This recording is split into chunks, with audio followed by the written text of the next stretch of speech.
Estamos de volta e vamos falar na entrevista de hoje sobre um assunto de muita importância para Cascavel, região e todo o Brasil. Ferrovias, escoamento da safra, escoamento da produção. Para falar mais sobre isso, Dilvo Grolli, presidente da Copavel, se faz presente em nossos estúdios. Dilvo, obrigado pela sua presença. E as ferrovias são a melhor maneira para se escoar a produção, toda a safra da região e do Brasil?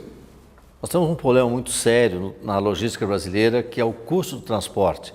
Nós temos uma eficiência muito grande no Brasil e no Paraná não é diferente. Nós uma eficiência na produção de grãos, na produção de agropecuária de todo o estado do Paraná e de todo o Brasil. Mas nós temos uma deficiência na área de logística. Nós trabalhamos com o transporte mais caro existente no mundo, que são o transporte por caminhões via rodovias. E a única alternativa econômica que nós temos é o transporte ferroviário. Já visto porque você tem o estado do Paraná, que os rios correm do leste para o oeste e você tem todos os principais rios do Paraná que saem do leste para o oeste, são ocupados por várias hidrelétricas, então você não tem como você fazer um transporte fluvial eficiente. Então, a única maneira para nós melhorarmos a nossa logística com menor custo é o sistema ferroviário. Nós temos uma ponta ferroviária aqui em Cascavel, que é a nossa Ferroeste, mas é uma ponta ferroviária que tem muitas deficiências. Esse trilho, que são 736 quilômetros de Cascavel, aqui no oeste do Paraná, até o Porto de Paranaguá, eles têm problema operacionais, que é uma ferrovia que na altura de Guarapuava aí tem umas deficiências que os trilhos eles não comportam muitos vagões. Quando normalmente a ferrovia pode carregar 100, 120, 150 vagões, aí você tem trecho que diminui para menos da metade, em torno de 40, 50 vagões. Então ele tem deficiência operacionais na região de Guarapuava, esta ferrovia que sai de Cascavel até o Porto de Paranaguá. Por sua vez, quando chega em Ponta Grossa, mais precisamente Curitiba, para Paranaguá, você tem aí uma ferrovia também construída há muitos anos, e você tem essa ferrovia com uma lotação, uma carga muito pesada já, porque funila o estado do Paraná, não só o oeste, mas o norte do Paraná, e também algumas mercadorias que vêm do centro-oeste brasileiro, e todas elas funilam ali na região de Curitiba para o Porto. Então, é uma ferrovia que tem uma deficiência. E é preciso muito investimento para a gente poder usar de forma efetiva esta ferramenta que são as ferrovias? Se nós vamos fazer apenas um conserto na região de Guarapuava, falando dessa ferrovia que sai de Cascavel até o Porto, diria que na casa de 200, 300 milhões de dólares, você consegue amenizar o problema do trecho mais grave aí na região de Guarapuava.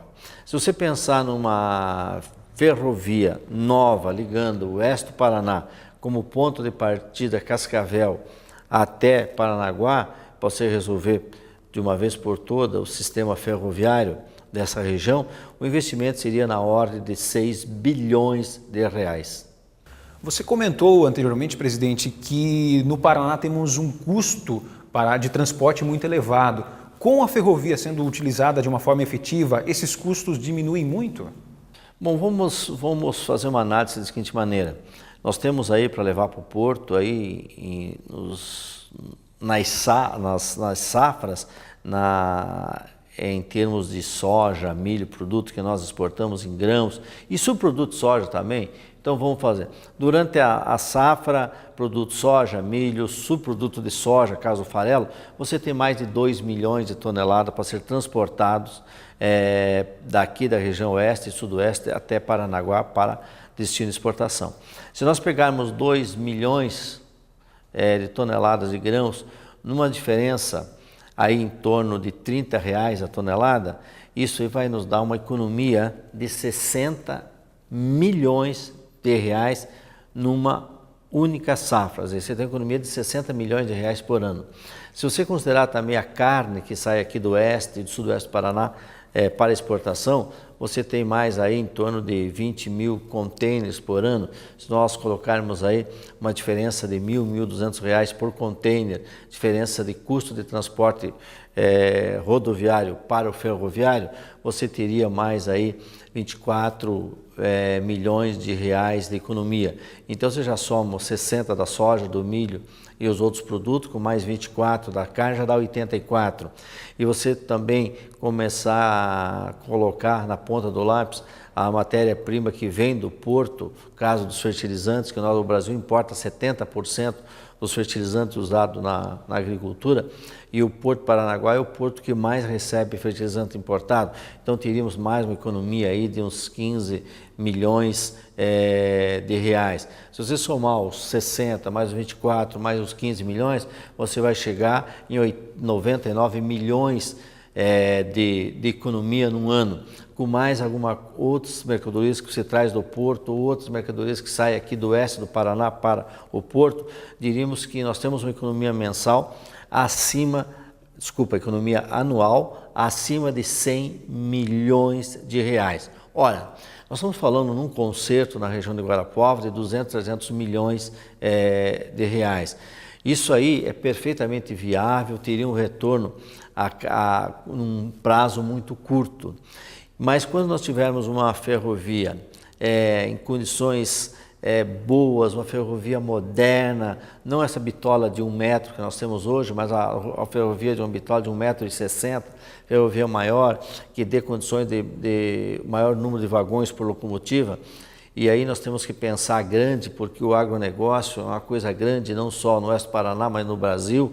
Nós pensarmos em unir o Mato Grosso, na região Mato Grosso do Sul, com o Paraná, e fazer uma outra ferrovia já muito comentada, de Cascavel até na região do Mato Grosso do Sul. Também pensarmos grandes aí de trazer a produção do Paraguai para unir com a produção paranaense. Nós teremos aí mais uma grande oferta de produto para ser transportado. Se nós pensarmos também em termos do Sudoeste, fazer uma ferrovia ligando aqui com o Sudoeste do Paraná, depois saindo na região oeste catarinense, e que essa ferrovia já tem ligação com Mato Grosso, atravessa a ferrovia Cascavel a Mato Grosso do Sul, você teria também um benefício muito grande para Santa Catarina, porque daí teria condições de você trazer milho do Centro-Oeste para Santa Catarina, que hoje Santa Catarina tem uma deficiência anual de 2 milhões de toneladas de grãos, parte é suprida no Paraná e parte lá atrás do Centro-Oeste.